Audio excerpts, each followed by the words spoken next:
प्यारे इस्लामिक दोस्तों, एक शख्स ने गुलाम खरीदा। गुलाम ने कहा कि ऐ मालिक, मेरी 3 शर्तें हैं। पहला, जब नमाज का वक्त हो जाए तो मुझे नमाज अदा करने से न रोका जाए। दूसरा, दिन में चाहे मुझसे कोई भी काम करवा लो, लेकिन रात में नहीं। और तीसरा, कोई ऐसा कमरा दो जिसमें मेरे सिवा कोई ना आए। मालिक ने नौकर की तीनों शर्तें मंजूर कर लीं और कहा, घर में रहने के लिए कोई कमरा पसंद कर लो। गुलाम ने एक खराब सा कमरा पसंद कर लिया। मालिक बोला, तुमने खराब कमरा क्यों पसंद किया?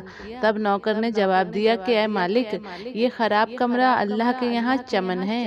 चुनाचे वो दिन में मालिक की खिदमत करता और रात को अल्लाह पाक की इबादत में मशगूल रहता।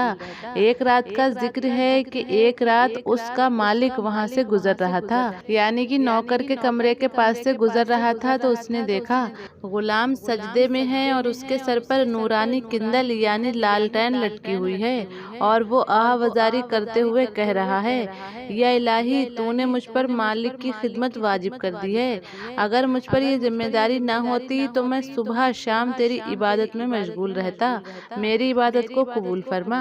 मालिक सारी रात उसकी इबादत देखता रहा, यहाँ तक कि सुबह हो गई, किंदल बुझ गई और कमरे की छत पहले जैसी बराबर हो गई। वो वापस लौटा और अपनी बीवी को सारा माजरा कह सुनाया।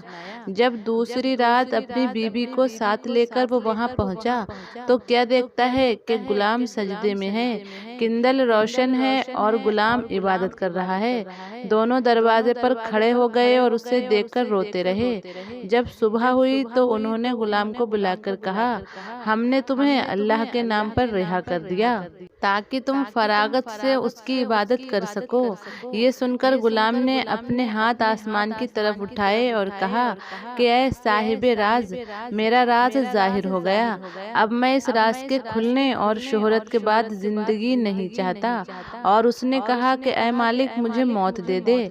और फिर गिरकर वो मर गया। हकीकत में नेक आशिक और मौला ताला के चाहने वालों के हालात ऐसे ही होते हैं। वो दिन भर काम करते और रात में अल्लाह पाक की इबादत करते हैं। और हम लोग जो आज ऐसे हैं कि वक्त होते हुए भी पाबंदी के साथ अल्लाह पाक की इबादत नहीं करते, यानी कि जब दिल चाहता है नमाज पढ़ लेते हैं, जब दिल चाहता है कुरान पढ़ लेते हैं। तो मेरे प्यारे इस्लामिक दोस्तों, अल्लाह पाक से दुआ है कि अल्लाह पाक अपने प्यारे हबीब हुजूर पाक सल्लल्लाहु ताला अलैहि वसल्लम के सदक़े में हमें 5 वक्त का नमाजी बना दे, हमें 5 वक्त की नमाज पढ़ने की तौफीक अता फरमा दे। आमीन, अल्लाहुम्मा आमीन।